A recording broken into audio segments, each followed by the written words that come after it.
जम्मू कश्मीर के पहलगाम दहशतगर्दाना हमले का एक महीना पूरा हुआ और 22 अप्रैल को वो दिन था जब घाटी में दहशतगर्दों ने सयाहों पर अंधाधुंध गोलियां बरसाई थी। इस हमले में 26 सयाहों की मौत तो कई लोग जख्मी हो गए थे। हिंदुस्तानी फौज के मुताबिक इस हमले में पाकिस्तान का हाथ सामने आया था और उसके बाद भारत ने पाकिस्तान के खिलाफ कई सख्त कदम उठाए, एक्शन लिया। पहले सिंधु जल समझौते को सस्पेंड किया गया, फिर भारत की तीनों सेनाओं ने ऑपरेशन सिंदूर में पाकिस्तान और पीओके में मौजूद दहशतगर्दाना ठिकाने को निशाना बनाया और उन्हें तबाह कर दिया। इस ऑपरेशन सिंदूर के बाद पाकिस्तान की तरफ से सरहदी इलाकों में गोलीबारी की गई, जिसमें काफी नुकसान हुआ। हालांकि मुल्क की हिफाजत में तैनात सिक्योरिटी फोर्सेस के जवानों ने इस गोलीबारी का मुंह तोड़ जवाब भी दिया। कई दिनों के बाद और कई दिनों से जारी रही कशीदगी के बाद आखिरकार दोनों देशों के बीच सीज़फायर समझौता हुआ। पहलगाम नरसंहार को आज एक महीना मुकम्मल हो चुका है और आप देख सकते हैं किस तरीके से यहाँ की सड़कें जो है बिल्कुल वीरान है।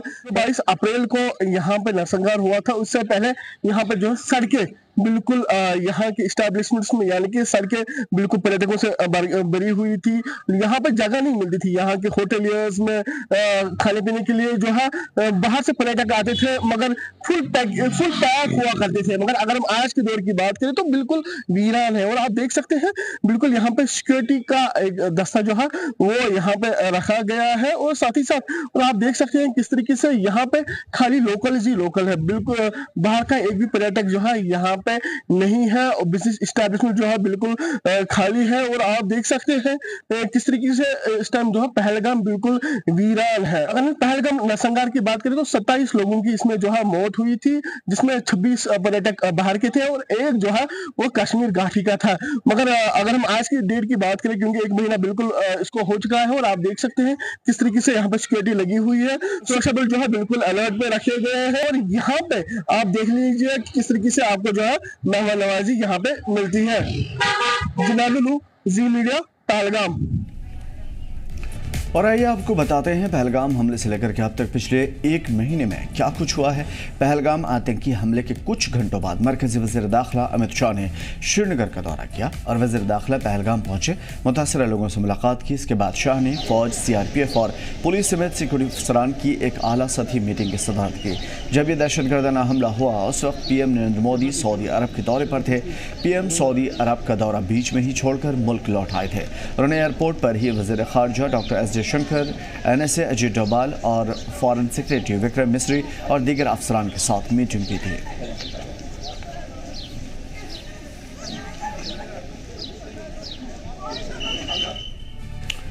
उधर पीएम मोदी की सदारत में मरकजी काबीना की मीटिंग हुई और उसके बाद से मरकजी सरकार एक्शन मोड में नजर आई। दहशतगर्दों के खात्मे, दुश्मनों को सबक सिखाने के लिए पीएम मोदी की सदारत कैबिनेट सिक्योरिटी कमेटी की मीटिंग हुई और इसमें पाकिस्तान की कमर तोड़ देने वाले 4 बड़े फैसले हुए, जिसमें सिंधु जल समझौता सस्पेंड करना, अटारी वाघा बॉर्डर तुरंत बंद करना और पाकिस्तान के लिए सार्क वीज़ा स्कीम जो इससे पहले हिंदुस्तान और पाकिस्तान के दरमियान था उसे बंद कर दिया गया। पाकिस्तानी हाई कमीशन में मुलाजमीन की तादाद को घटाना, कम करना है। तो इस तरह के कई सारे ऐसे दबाव हैं जो ख़ास तौर पे इस इंसिडेंट के बाद देखने को मिला और जिसका सबसे ज़्यादा असर पाकिस्तान पे पड़ा, क्योंकि सिंधु जल समझौते को ख़त्म करने के बाद पाकिस्तान साफ तौर पर बिलबिलाता हुआ नजर आया।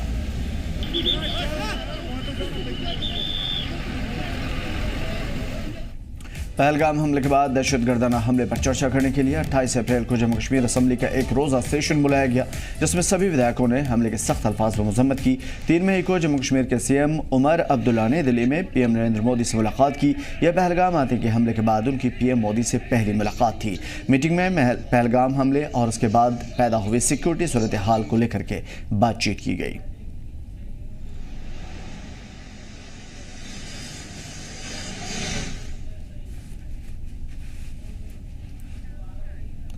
और पहलगाम दहशतगर्दाना हमले के बाद बदला लेने के लिए भारत ने ऑपरेशन सिंदूर लॉन्च किया। इसके तहत हिंदुस्तानी फौज ने 7 मई 2025 को पीओके और पाकिस्तान की दीगर जगहों पर एयर स्ट्राइक करके 9 दहशतगर्दाना ठिकाने को तबाह किया। इसी दिन वज़ारत दाखिला ने भारत के कई शहरों को मॉक ड्रिल का ऑर्डर भी जारी किया। वज़ीर दिफा राजनाथ सिंह ने बताया कि भारत की इस कार्रवाई में 100 से ज़्यादा दहशतगर्द मारे गए। पहलगाम दहशतगर्दाना हमले के लिए जिम्मेदार मुलजिमीन से जुड़े हुए दहशतगर्दाना ढांचे को निशाना बना करके यह ऑपरेशन सटीकता के साथ किया गया था और इसका असर साफ तौर पे देखने को मिला। और न सिर्फ देखने को मिला बल्कि पाकिस्तान के अंदर वो तमाम तर दहशतगर्दाना ठिकाने को तबाह कर दिया गया जहां से लॉन्च पैड माने जाते थे, जहां से दहशतगर्दों को लॉन्च किया जाता था और जहां से घुसपैठ की कोशिश होती थी, जहां से दहशतगर्द तैयार होते थे। ऑपरेशन सिंदूर के दौरान पाकिस्तान को किस तरीके से मुंह तोड़ जवाब दिया भारतीय सेना ने, इसका उदाहरण साफ तौर पर भारतीय सेना के मनोबल से देखा जा सकता है। सेना ने पाकिस्तान की कई पोस्टों को तबाह किया है जब पाकिस्तान रिहायशी इलाकों को निशाना बना रहा था। ऐसे में भारतीय सेना ने पाकिस्तान पर और पाकिस्तान के पाले गए आतंकवादियों पर सीमा पर नज़र रखने के लिए हाईटेक कैमरास और साथ में आर्टिफिशियल इंटेलिजेंस की मदद ली है। यानी एक ऐसा सर्विलेंस रूम तैयार किया है जिससे दुश्मन की हर एक नापाक कोशिश को नाकाम किया जाएगा। यानी दुश्मन की जो भी गतिविधि है सीमा के उस पर नज़र रखी जाएगी। ये अब जो आप तस्वीरें देख रहे हैं ये भारतीय सेना का एक सर्विलेंस रूम है जो LOC पर बनाया गया है, जिसमें हाईटेक कैमरा AI की मदद से तमाम वो मेड इन इंडिया कई ऐप्स के ज़रिए दुश्मन पर नज़र रखी जा रही है ताकि दुश्मन अगर इन्फिल्ट्रेशन करने का प्रयास करेगा या आतंकवादियों की घुसपैठ करवाएगा या कोई इस तरीके की नापाक हरकत करेगा तो उसे मुंह तोड़ जवाब दिया जाएगा। ऑपरेशन सिंदूर में यह सर्विलेंस रूम एक अहम भूमिका निभा रहा था, जहां पर दुश्मन की नज़र को जो दुश्मन की नापाक कोशिशें थी उसे मॉनिटर कर रहा था और इस मॉनिटर के बाद तमाम सर्विलेंस रूम में बैठे हुए भारतीय सेना के जवान अपने जवानों को, अपने अधिकारियों को पल पल की सूचना दे रहे थे। इसका वीडियो भी भारतीय सेना ने साझा किया है। वहीं आपको बता दें कि लगातार ऑपरेशन सिंदूर के बाद पाकिस्तान को मुंह की खानी पड़ी है और पाकिस्तान की कई ऐसी नापाक कोशिशों को भारतीय सेना ने नाकाम किया है। आप देखते रहिए जी जम्मू कश्मीर लद्दाख। भारतीय सेना ने ऑपरेशन सिंदूर के सबूत दिखाए। आर्मी, एयरफोर्स और वजारत दाखिला ने मुश्तरका प्रेस ब्रीफिंग दी और उसके बाद foreign secretary Vikram Misri, air force की विंग कमांडर व्योमिका सिंह और हिंदुस्तानी फौज के कर्नल सोफिया कुरैशी शामिल हुए। फौजी अफसरान ने दहशतगर्दाना ठिकानों पर किए गए हमले की क्लिप भी दिखाई और समझाया कि किस तरीके से पाकिस्तान में घुसकर दहशतगर्दाना ठिकानों को निस्तो नाबूद किया गया।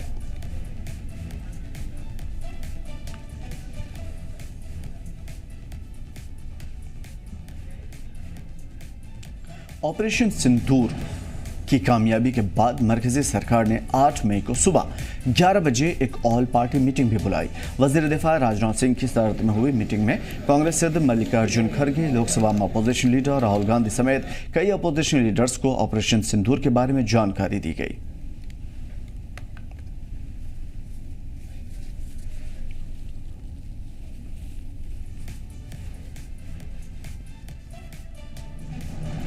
भारत के हमले के बाद बौखलाए पाकिस्तान ने भारत के कई शहरों पर निशाना बनाते हुए ड्रोन से हमला किया। भारतीय एयर डिफेंस सिस्टम ने सभी ड्रोन को आसमान में ही तबाह कर दिया। इस दौरान चंडीगढ़, राजस्थान, पंजाब और जम्मू कश्मीर के बॉर्डर से सटे इलाकों में सायरन की आवाज़ें सुनाई दी। इसके जवाब में हिंदुस्तानी फौज ने पाकिस्तान के एक पोस्ट और दहशतगर्दाना लॉन्च पैड को पूरी तरीके से ध्वस्त कर दिया।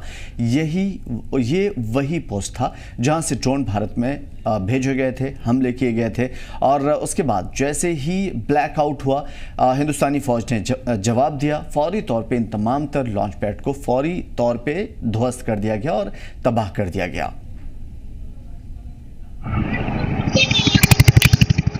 पाकिस्तानी आतंकियों ने पहलगाम के अंदर नरसंहार किया जिसमें उन्होंने 26 टूरिस्ट को गोली मारकर उनकी हत्या कर दी, उन्हें शहीद कर दिया। और उसके बाद पूरा हिंदुस्तान ये मांग कर रहा था कि पाकिस्तान के इन आतंकियों का खात्मा किया जाए, जिसके बाद इंडियन आर्मी ने ऑपरेशन सिंदूर लॉन्च किया और उस ऑपरेशन के दौरान जो है पाकिस्तान के अंदर कई आतंकी जो ठिकाने हैं उन्हें ध्वस्त किया, जिसके बाद पाकिस्तान बुखला गया और उसने रजौरी के अंदर जो है यहाँ के रिहायशी इलाकों को अपना निशाना बनाया, यहाँ पे छोटे मासूमों को अपना निशाना बनाया, यहाँ पे लोगों के घर तबाह हो गए, यहाँ पे लोगों की जमीनों के अंदर आज भी जिंदा शल मौजूद है। लोग आज भी बाहर सेफ साइट्स पर जो है वो रह रहे हैं। और जिस जगह पे अभी हम यहाँ पे खड़े हैं ये रजौरी का गुजर मंडी चौक है और यहाँ पे कुछ दिन पहले यहाँ पे सन्नाटा पसरा हुआ था। यहाँ पे लोगों की आवाजाही बहुत ज्यादा कम थी, लेकिन सीज फायर होने के बाद आहिस्ता आहिस्ता जिंदगी मामूल पर लौट रही है। आहिस्ता आहिस्ता करके जिंदगी पटरी पर आती हुई नजर आ रही है। पहले स्टार्टिंग में जब सीज फायर हुआ तो दूसरे दिन 10 दुकानें खुली। आहिस्ता आहिस्ता करके आज हालात जो है सामान्य हो रहे हैं और आज पूरी तरह से आप देख रहे हैं दुकानें जो है खुली हुई नजर आ रही हैं। गाड़ियों की आवाजाही जो है वो भी यहाँ पे चलती हुई दिखाई दे रही है, लेकिन डर और खौफ लोगों के दिलों में आज भी है, क्योंकि पाकिस्तान एक ऐसा देश है जो कभी भी गिरगिट की तरह रंग बदलता है। वो कहता कुछ और है, वो करता कुछ और है, और पाक शेलिंग जो है आज भी लोगों के दिलो दिमाग के अंदर जो है वो बैठी हुई है। अपने साथी लियाकत के साथ राजौरी से जी जम्मू कश्मीर लद्दाख के लिए मैं अंकित केसर। जब पाकिस्तान की फौज ने भारत के फौजी ठिकानों पर हमले करने की कोशिश की तो हिंदुस्तानी सेना ने S-400 एयर डिफेंस सिस्टम से उन हमलों को नाकाम कर दिया और जवाबी कार्रवाई में लाहौर वाक़ पाकिस्तान के एयर डिफेंस सिस्टम को तबाह कर दिया। इसके साथ ही पाकिस्तान के 11 एयर बेसेस को तबाह किया गया। पहलगाम अटैक के बाद जो यहाँ पर भारतीय सेना ने पाकिस्तान के लॉन्चिंग पैड्स के ऊपर ऑपरेशन सिंदूर चलाया, जिस वजह से यहाँ पर पाकिस्तान को काफ़ी भारी नुकसान उठाना पड़ा, तो उस हवाले से फिर 7 और 8 की रात को यहाँ पर पाकिस्तान ने जो यहाँ पर भारत के ऊपर हमले करने की कोशिश की और यहाँ पर मिसाइल अटैक करने की कोशिश की या ड्रोन अटैक करने की कोशिश की, तो हमारे एयर डिफेंस सिस्टम ने कैसे उनका मुँह तोड़ जवाब दिया, कैसे उनके मिसाइल्स और ड्रोन्स को इंटरसेप्ट किया। जितने भी यहाँ पर टारगेटेड प्लेसेस थे उनको यहाँ पर सुरक्षित बचा लिया गया। यहाँ पर एयर डिफेंस सिस्टम की तरफ से भारत का एयर डिफेंस सिस्टम, अगर हम बात करें S-400 की या अर्शतील की, काफ़ी यहाँ पर कारगर साबित हुए और उन्होंने किस तरह से यहाँ पर दुश्मन के जो है वार को नाकाम बनाया। तो भारत का एयर डिफेंस सिस्टम जो है सबसे मजबूत एयर डिफेंस सिस्टम है, जिन्होंने यहाँ पर लाखों लोगों की जान बचाई और काफ़ी नुकसान होने से बचाया। जो कि इंडियन एयर डिफेंस सिस्टम यहाँ पर उन्होंने यहाँ पर अपने देश का सर जो है गर्व से ऊँचा किया। गौहर मलिक, जी मीडिया, बारामूला। तो फिलहाल 1 महीने बीत चुके हैं, लेकिन इस 1 महीने में क्या कुछ खोया क्या कुछ पाया, इसके ऊपर नज़र डालनी भी ज़रूरी है।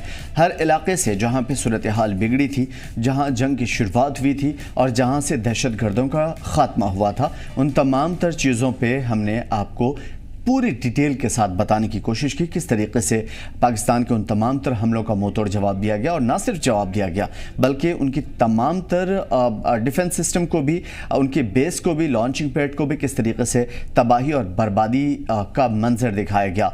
कैप्टन आशा शिंदे हमारे साथ जुड़ी हुई हैं, डिफेंस एक्सपर्ट हैं, और साथ में जुनेद भी हमारे साथ अनंतनाग से जुड़े हुए हैं। कैप्टन आशा, बहुत बहुत शुक्रिया हमारे साथ जुड़ने के लिए। सीधे मैं आपकी तरफ आऊँगा, 1 महीने बीत गए, हमने क्या खोया क्या पाया आपकी नज़र से एज एक्सपर्ट?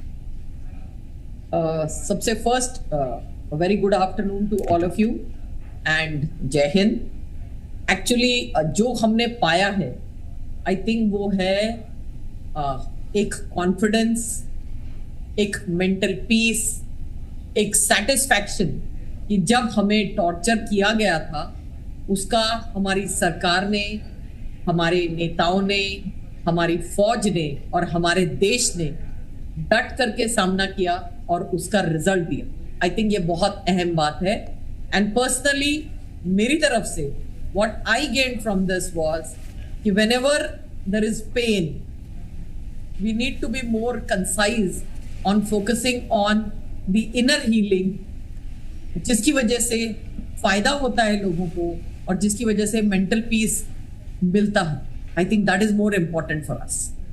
बिल्कुल, साथ में ये भी समझने की कोशिश करेंगे कि इससे पहले डिप्लोमेसी, बातचीत के टेबल्स, इस तरह की चीज़ें हुआ करती थी, लेकिन अब हम देख पा रहे हैं कि लगातार ना सिर्फ इस तरह के हमलों का जवाब दिया जा रहा है बल्कि उनकी जड़ को, उनकी बुनियाद को काटने की कोशिश हो रही है। इसका कितना असर होता है ख़ासतौर पे इस माइंडसेट के लोगों को जो दूसरी जगह अपने खुद भी अमन से नहीं रहते लेकिन दूसरी जगहों को भी अमन से नहीं रहने देते? जब हम देखते हैं कि हमारा देश प्रगति कर रहा है, आस पड़ोस के अंदर तकलीफें एंड प्रॉब्लम्स बढ़ती जा रही, आज भारत कहाँ है और पाकिस्तान कहाँ है।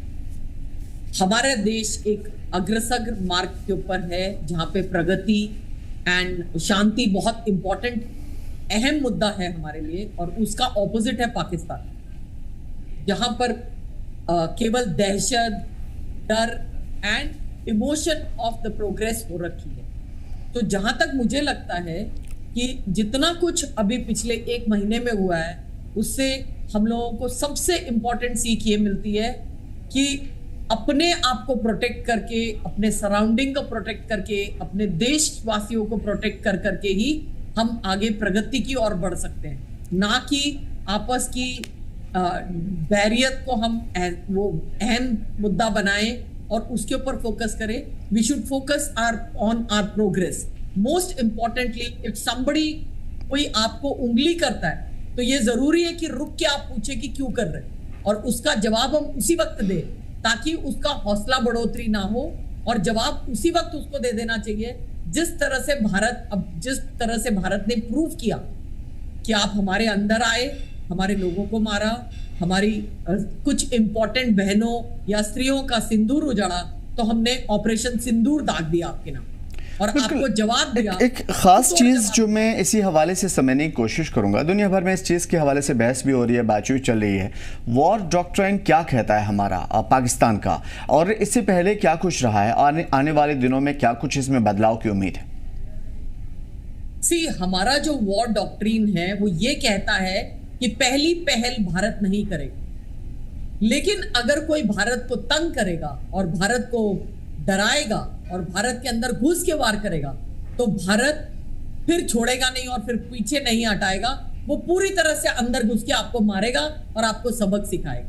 ये हमारे देश की डॉक्ट्रिन है, और जहां तक मुझे नहीं लगता कि पाकिस्तान की कोई डॉक्ट्रिन है जो उन्होंने पब्लिश की आज तक। बिल्कुल, उसका साफ तौर पे असर भी दिख रहा है, और अगर उनका होता तो यकीनन इसका असर भी देखने को मिलता और कम से कम चैन सुकून से हम रहते। हमारे साथ जुनेद भी हैं। जुनेद, आप उस जगह पे हैं जहाँ पे सूरत हाल बिगड़ी थी, और जहाँ तक मैं समझ पा रहा हूँ कि यहाँ से ATV रेडर्स और बहुत सारे आम लोग यहाँ से पहाड़ों के ऊपर चढ़ करके, जैसे उन्हें इत्तला मिली थी, फ़ौरन वो ऊपर पहुँचे और लोगों की मदद करते नजर आए थे। उस वक्त सूरत हाल बहुत ज़्यादा भयावह थी। आज क्या सूरत हाल है 1 महीने बीत गए? देखिए आमिर, जो 22 अप्रैल को जो यहाँ पर नरसंहार हुआ, और जिस तरीके से हमने देखा कि यहाँ पे पर्यटकों के ऊपर जो आतंकियों ने फायर खोला और इनकी जो कैजुअलिटी हो यहाँ पे होगी। मगर अगर हम 1 महीना जो आज बीत गया, अगर आज के बारे में अगर हम बात करेंगे तो बिल्कुल जितनी यहाँ पे पोर्टल है जो है बहुत ही ज्यादा कम है, सबके जो है लगभग ईरान जैसे लगते हैं। मगर यहाँ पे जो कितने भी दुकानदार हजरात हैं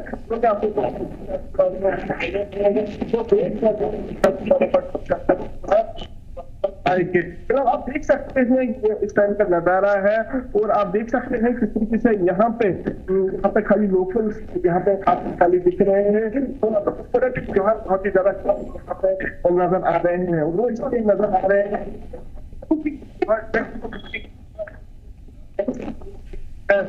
ठीक है। यहाँ पे चूंकि आप पहलगाम के उस एरिया में हैं जहाँ पे नेटवर्क की भी एक बड़ी प्रॉब्लम समस्या होती है, जुनेद मैं आपसे समझूंगा कि इस वक्त हम जो देख पा रहे हैं, दुकानें थोड़ी सी बंद हैं, चहल पहल जितनी हुआ करती थी वो नहीं है, उसके साथ साथ होटल्स भी यहाँ पे एक लाइन से हैं। होटल्स की क्या कुछ सिचुएशन देख पा रहे हैं आप? टूरिज्म के बारे में भी आपसे स्पेशली जानने की कोशिश करूंगा।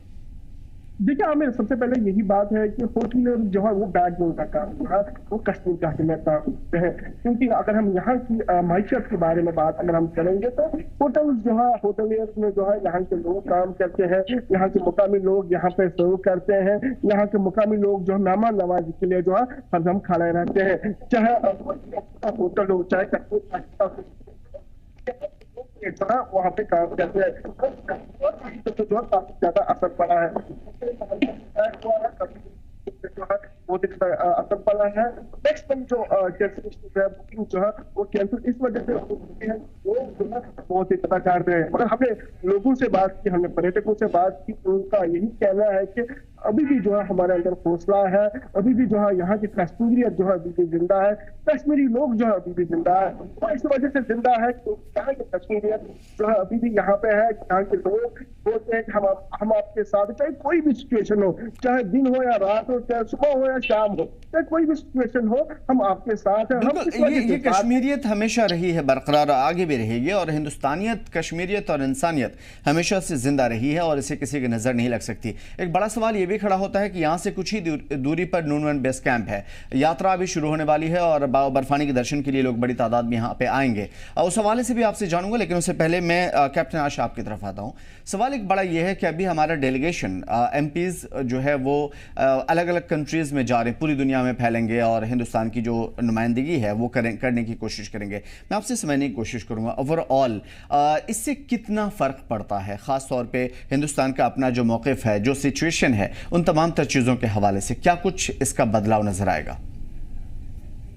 हमने एक बहुत ही बेहतरीन नमूना पेश किया है पूरी दुनिया को, जिसको हम बोलते हैं कि controlled reaction, controlled retaliation reaction. एक लड़ाई का मंजर ऑलरेडी सेट पाकिस्तान कर चुका था, लेकिन क्योंकि भारत एक समझदार देश है जिसने पूरी समझदारी से, पूरी सहानुभूति से, नहीं तो हमारी जनरल पब्लिक भी पागल हो सकती थी जो इंसिडेंट हुआ उसके बाद, लेकिन उन्होंने पब्लिक को बोला रुको, हम एक कोवर्ट डिसीजन लेंगे और गवर्नमेंट एंड मिलिट्री इसका जवाब देगी पाकिस्तान को, जिसमें हमने 3 दिन वेट किया।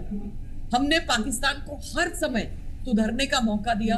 सामने वाला जब सुधरता नहीं है तब हमने एक कंट्रोल्ड रिटेलिएशन एक्शन लिया।